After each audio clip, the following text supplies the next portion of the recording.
sure na. So, ngayon, 5:33. Stretching na tayo.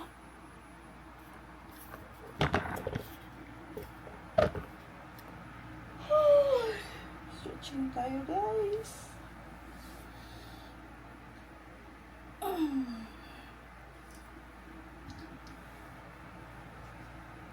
Magpipictorial na naman tayo ng ating mga plaster mamaya. Napapansin ko kapag mag-pictorial ako, yung lamesa, empty na tong lamesa eh. Yan, ganito na yung mga gamit. Ito na yung mga gamit dito sa dresser ba tawag dito. So, dati yung mga gamit ko nandito. Ngayon, yung mga plaster na nandito. Kasi dito ko nagpipictorial. Pag umaga kasi or maaraw, maganda yung lighting dito sa area na to. Actually, doon sa kabila. Maganda yung lighting. Kaya dito ko nagpipictorial. Pero nagplano na ako, gumawa ako ng mag-improvise ako or mag-DIY ako ng maliit lang na studio para sa mga plaster. Para makapag-picture din ako ng maayos. So, for now, dito naman ako nagpipicture taking itong mga plaster natin. And so far, wala pang bumili.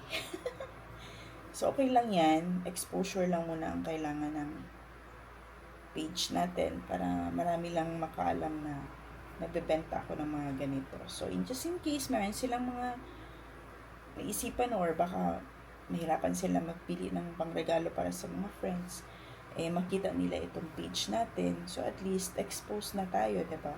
So, alam na nila na, pwede tayo bumili dito. Pwede tayo makapili ng mga pwede natin ipangregalo. So, meron din, syempre mga interior designers, baka makaisip din sila na pakita nila itong page natin, pwede pala ito pang interior design sa mga bagong kondo, bagong bahay, ganyan. So, this is ideal for, yung target market natin dito is for yung mga, may mga bagong bahay na gusto nila, minimal lang yung bahay nila and aesthetic, ganyan. So, pwede nila itong gamitin and i-display sa mga bahay. So, meron pa akong mga upcoming molds na yung may mga vase din naman tayo. So, meron din ako mga additional na ganito na set siya. Pwede lagyan ng kahit ano. Then, i-sealed ko pa rin siya. Ito, hindi ko lang kasi ito ma-seal. Pero pwede ko siyang lagyan ng sealer para hindi siya matte. Hindi matte yung kanyang texture. Glossy. So, gagawin ko pa rin siyang glossy. But for now, ganyan lang muna siya. Ito yung example ng gloss natin. Yan. Yan. Shiny. So, actually, hindi pa perfect talaga tong sealer na ginagamit ko.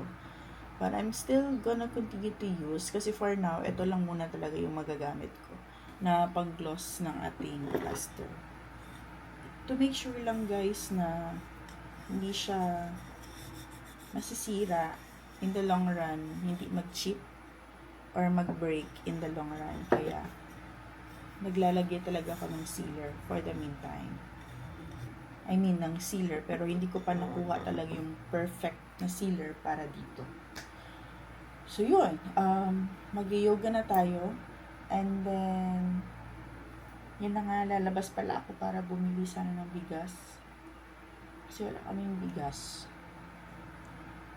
So, yung breakfast na lang muna ni Yuri. Order na lang muna ako ng McDo for breakfast. And then, within today, bibili ako ng bigas. Kasi wala bigas ako. Okay lang kasi may pandesal pa, diba? Yung kahapon hindi ko nabigay yung pandesal na dapat ibigay ko sa kapitbahay namin kasi nakalimutan ko Sunday pala and pupunta sila ng simbahan, nagsimba. And then, yung pandesal na dala ko, 20 pieces yun. Nakain na namin na tibods yung iba. Tapos dinala ko naman yung sobra dito sa bahay.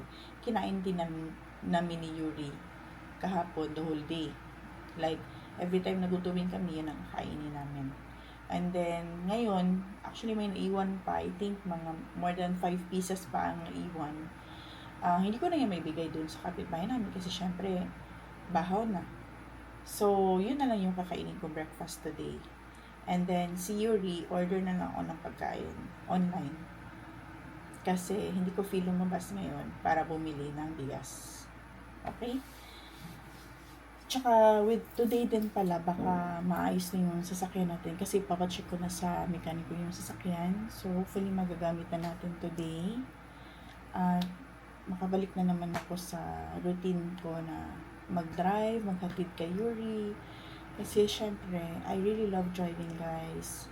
As you all know, sobrang stress reliever ko yung pag-drive. Kaya minsan pag feeling ko sobrang punong-puno na yung isip ko ng kahit ano na lang, lumalabas ako, magda-drive ako. Pagbalik ko ng bahay, nakakatulog ako. So yung minsan yung ginagawa ko, sa gabi, pag nahihirapan ako matulog, but lately naman, okay naman yung tulog ko, nakakatulog ako agad. So yun, mag-yoga naman na tayo.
Hi guys! Welcome back to me.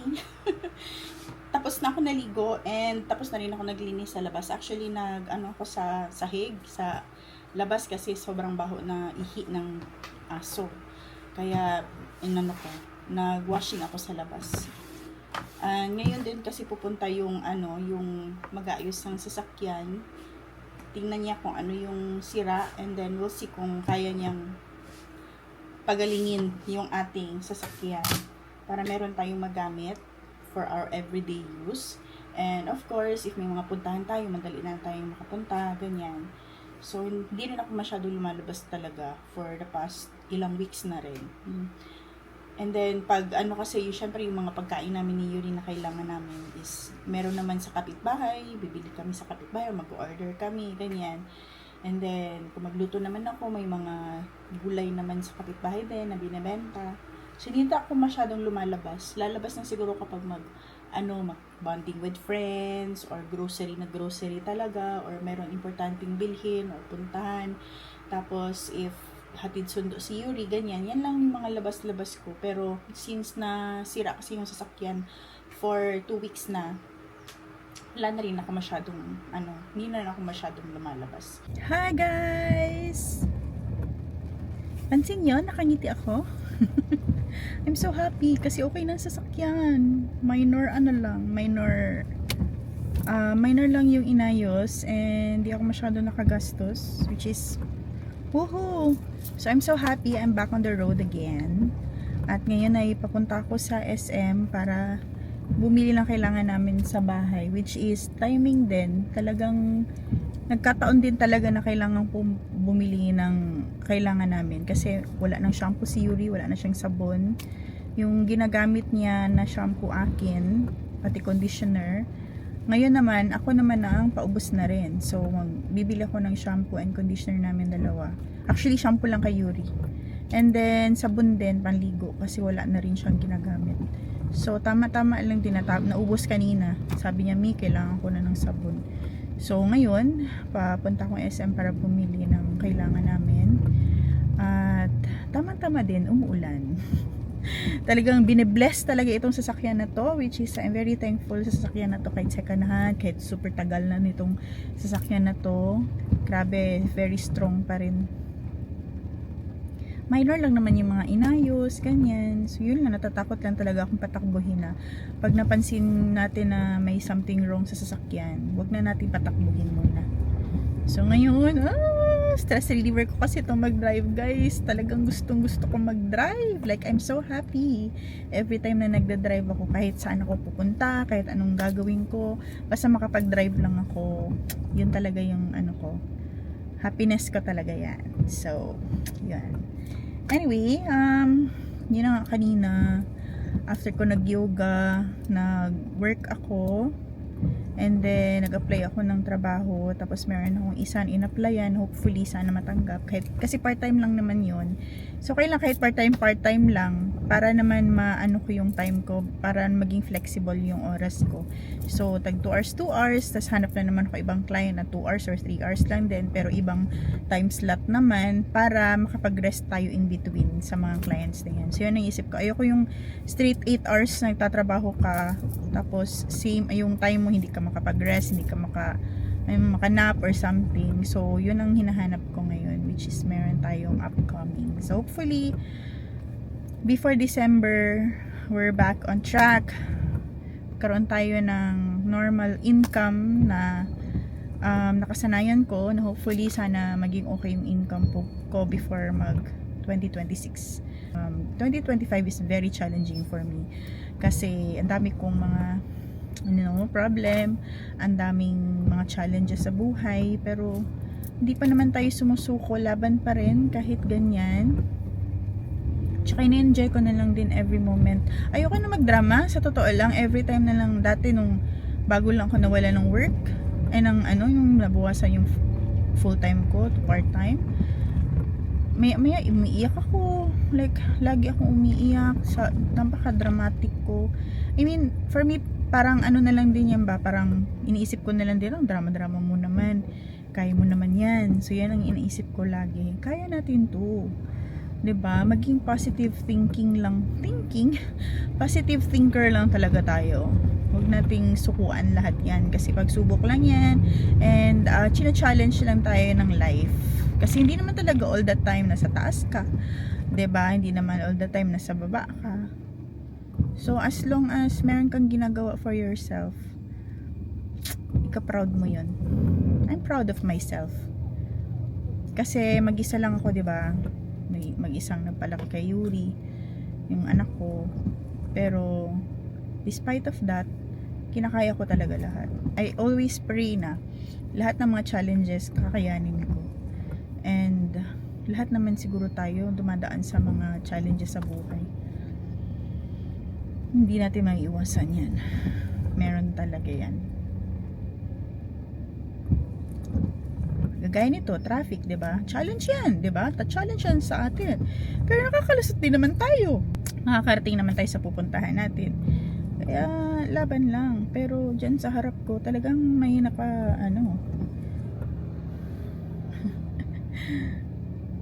hindi na makadaan ng mga sasakyan kasi nakaharang na.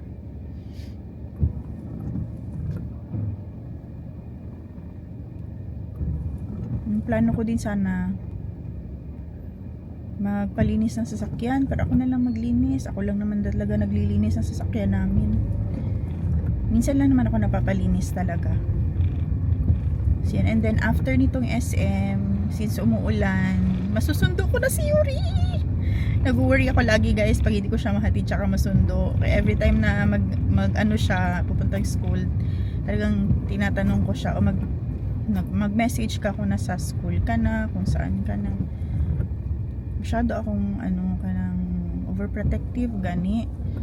Kaya lang hindi kasi natin maiwasan talaga na maging overprotective sa mga anak natin, lalo na sa panahon ngayon. Ang daming 'di ba, masasamang tao, ang daming basta.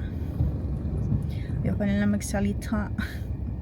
Hindi lang, na-worry lang talaga ako kasi syempre nag-iisang anak, tapos sabagay babae or lalaki yung anak mo, kung alam mong mag-isa lang yan sa daan or kasama mo ng mga friends, mag-worry ka talaga pag matagal umuwi or matagal makauwi, ganyan. Tapos minsan kung hindi nagre-reply sa mga messages mo, even sa tawag mo, tawag ka ng tawag, hindi sumasagot, syempre nawo-worry talaga tayo dyan. Kasi anak natin yun eh, hindi natin yun pwedeng pabayaan. Kaya ganyan din ako, guys. Ganyan tayo mga nanay tsaka tatay.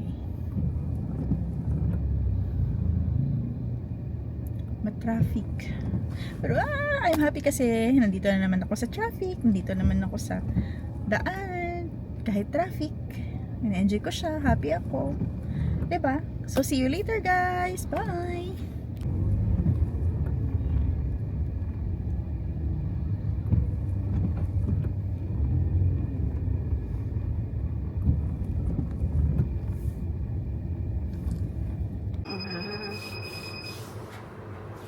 Pero last mo Ay, man. murag diri, nakaano po yata ako diri. Second time na yata ni diri. Okay. Second time na nimo diri.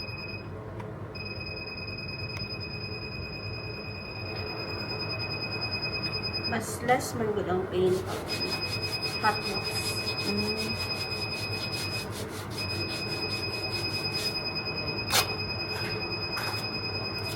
Limpyo na. Mm. Maulaw mag-shorts.